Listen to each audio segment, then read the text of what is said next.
Hi, I'm Heather Jenkins from Hand to Mind. Welcome to our Teach at Home curriculum.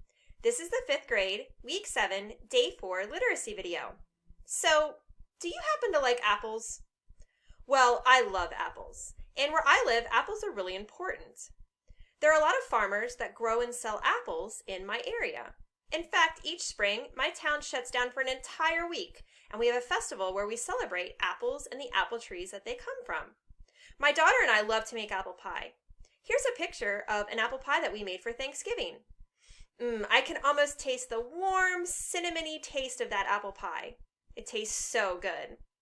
You know, all this talk about pie reminds me about how pie can be useful when we're thinking about the author's purpose in the stories and texts that we read. Join me today as we figure out why pie is so important in determining an author's purpose. When we read, it's important that we understand the author's purpose. Authors write text for different reasons. The reason an author writes a text is called the author's purpose. It answers the question, why? Why would the author write this?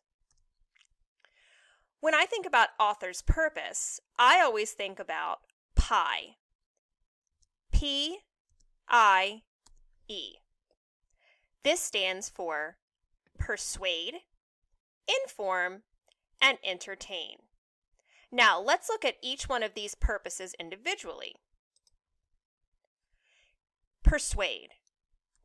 If the author's purpose is to persuade you, the author wants the reader to do something or believe a certain way.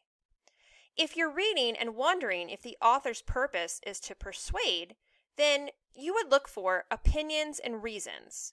When an author wants you to persuade you to do something, like let's say play a certain sport or to think that one holiday is better than another, they'll usually provide opinions and reasons. The I in pie stands for inform. If the author's purpose is to inform, the author wants to give the reader information about a certain topic. They might describe, explain, or answer a question about that topic. If you want to know if the author's purpose is to inform for a piece of text that you're reading, you might look for facts and information. Entertain. If the author's purpose in writing a text is to entertain, the author is writing the text for the reader to enjoy the story or have fun reading. If you want to see if the author's purpose for the text you're reading is to entertain, you might look for characters, a problem and solution, and a story structure, so a story where you can see a beginning, middle, and end.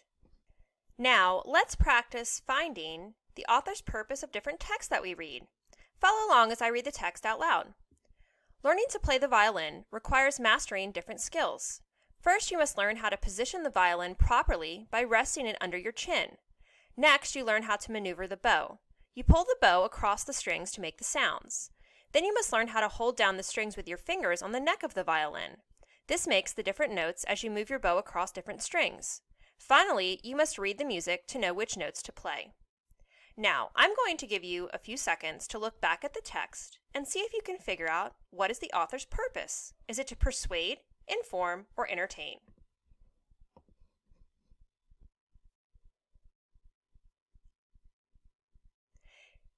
In looking at the text, there was something that stood out to me right away.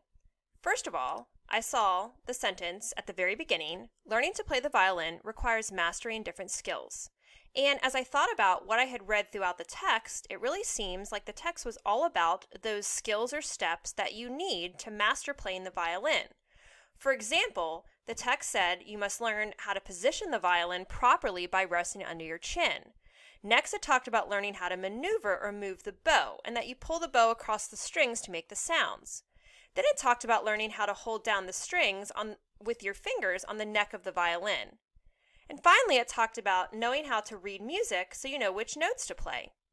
When I look at all of this information, it seems like the author was giving me a lot of facts and information about how to play the violin. So I think the author's purpose is to inform.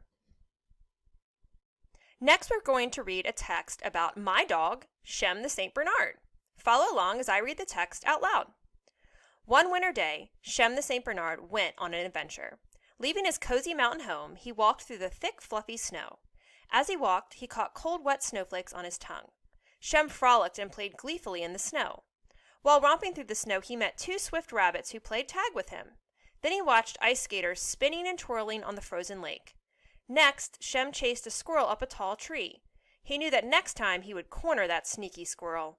Finally, Shem went home and laid by the warm glow of the fireplace. What an adventure he had! Now I'm going to give you a few seconds to look back at the text and see if you can figure out what was the author's purpose. Was it to persuade, inform, or entertain?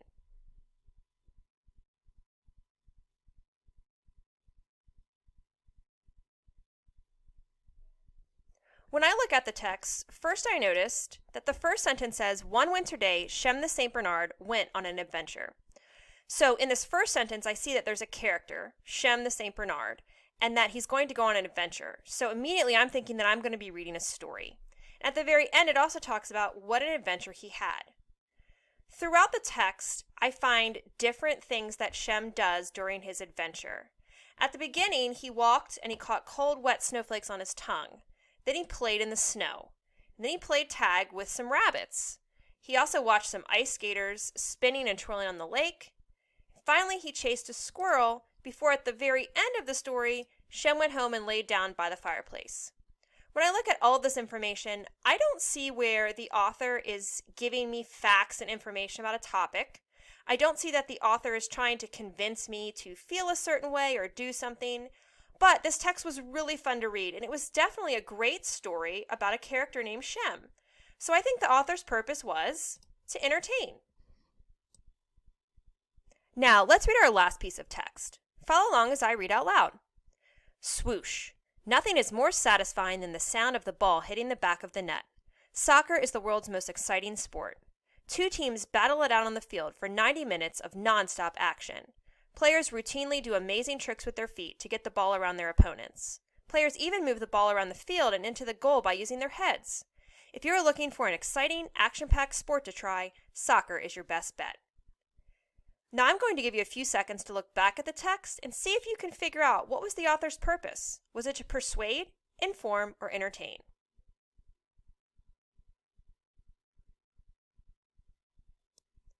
When I look at the text, I notice that there were a couple sentences that stuck out to me. First, there was the sentence, "Soccer is the world's most exciting sport." This seems like it's the author's opinion about soccer. For me, I love soccer, and I do think it's the most exciting sport. I played in high school and college, and even as an adult. But for you, you might think that another sport is exciting. Additionally, at the end, the author also says, if you're looking for an exciting action-packed sport to try, soccer is your best bet. It's like the author is encouraging us or wanting us to try the game of soccer. Throughout the text, there's also reasons why the author gives for soccer being the world's most exciting sport and also for us to try soccer. The author says that there's nothing more satisfying than the sound of the ball hitting the back of the net. The author talks about how the teams battle it out on the field for 90 minutes of nonstop action, and that players do amazing tricks with their feet, and that they even use their heads to move the ball. So, when I look at all this information, it seems that the author is trying to get me to think that soccer is the world's most exciting sport and that I should definitely try it. I think the author's purpose is definitely to persuade. Now we're going to play a game called What's the Purpose? Underneath these cards are different types of text, and we're going to flip over a card, and you're going to have to determine what is the purpose of the text. Is it to persuade, inform, or entertain? So let's get our first card. We are going to pick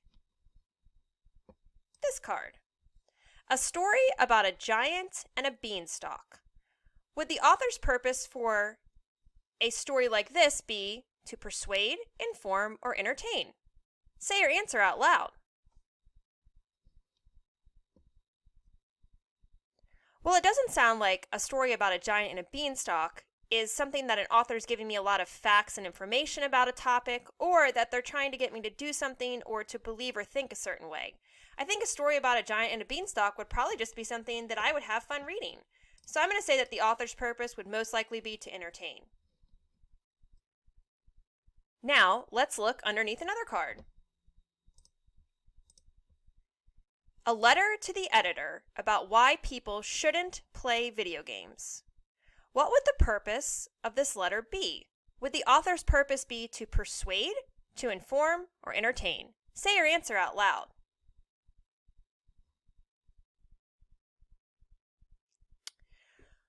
Well, when I think about a letter to the editor, usually when people write letters to the editor of a newspaper, they're trying to state their opinion and give reasons for why they feel a certain way. And usually they're writing the letters that other people will read it and hopefully feel the same way that they do. So I think in this case that the letter to the editor is, the author's purpose is to persuade. I think the author is trying to get people to think about and agree that we shouldn't play video games. Now, let's flip over another card. A recipe to make cookies.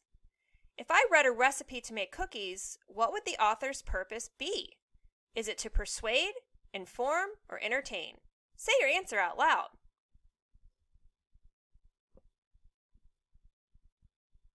A recipe tells me how to make something. It tells me what ingredients I need and the steps to follow to make something like cakes or cookies. So I think the author's purpose in that recipe would be to inform. They're giving me information and facts and telling me how to make the cookies. Let's flip over another card.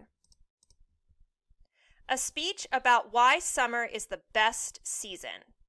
If I read a speech like this, what would the author's purpose be? To persuade, inform, or entertain? Say your answer out loud. If I read a speech about why summer is the best season, I would probably find a lot of opinions and reasons for why the author of that speech thinks summer is the best. It sounds like the author is trying to persuade me to think that summer is the best season, even though I may think that another season is the best. So the author's purpose would be to persuade. Now, let's flip over our last card. An article about the planets in our solar system. If I read an article like this, what do you think the author's purpose would be? To persuade, inform, or entertain? Say your answer out loud. If I read an article about planets in our solar system, I would probably learn a lot of facts and information about the different planets that we have around us. So I would say that the author's purpose is most likely to inform. You did a great job with today's lesson about author's purpose. If you'd like to practice using and identifying author's purpose in text that you read, please visit our website where you can download, print, and complete additional activities. Have a great day!